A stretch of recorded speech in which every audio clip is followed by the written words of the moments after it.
A small but vocal group of Ukrainian activists demonstrates outside the European Council, demanding their country is admitted to the EU. While there is little chance of that anytime soon, what leaders inside the Council have given them is another demonstration of support and a critical view of the Wagner mutiny last weekend.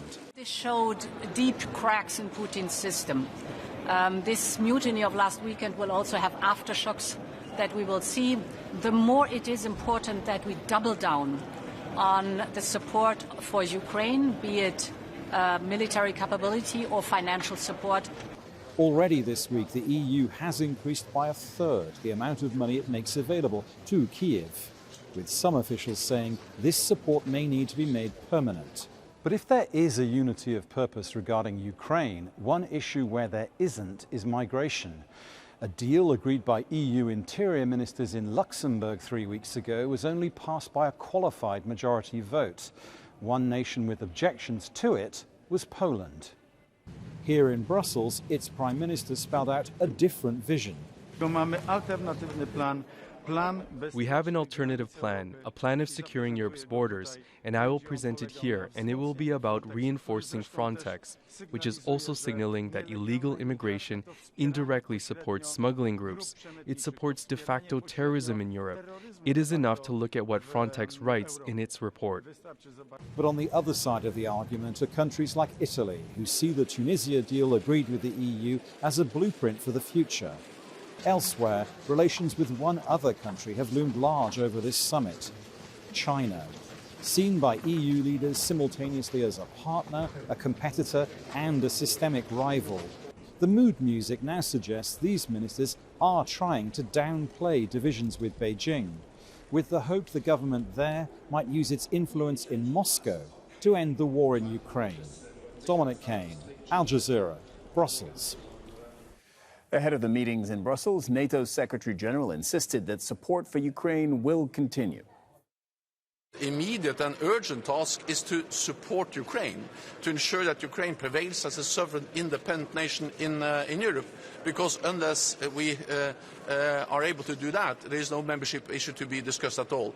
And let me also mention that this is also where an area where we see a link with the European Union, because of course the EU decision to grant Ukraine candidate status, of course, also has an impact on the discussions which are taking place within NATO. Together with the European Union, NATO allies have provided unprecedented support, and we are stepping up. Just over the last weeks, we have seen new announcements from EU, but also from NATO allies, of additional support, and also the training of the F-16 pilots have started.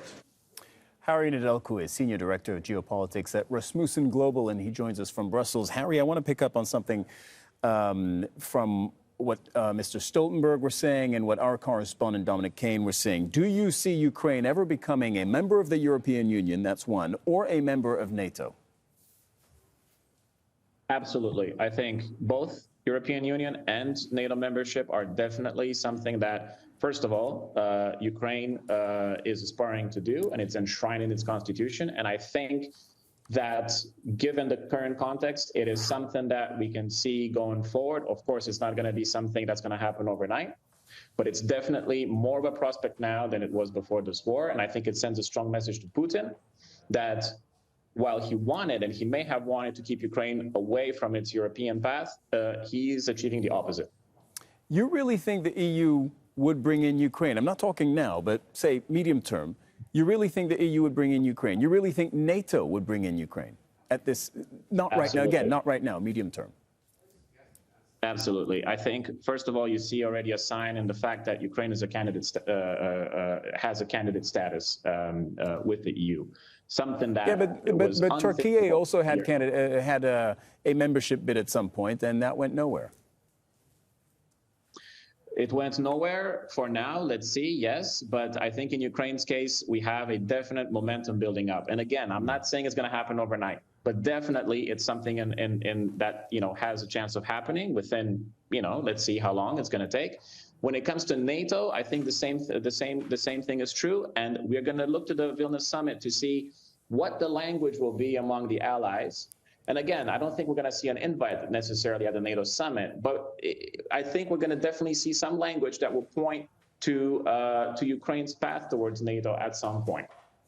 And European Union countries are discussing at this summit their support for Ukraine, the nature, the amount, the quantity of the support for Ukraine.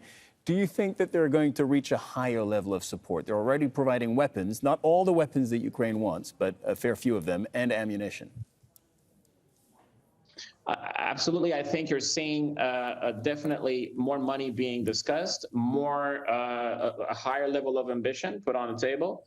And at the same time, while we are talking about some language on NATO membership and some type of let's say, path forward for Ukraine on NATO membership, I think you're also seeing discussions on security guarantees for Ukraine in the interim period, not to replace NATO membership, but to serve as an interim solution while Ukraine is seeking NATO membership. And I think there's a very strong role for the EU in that.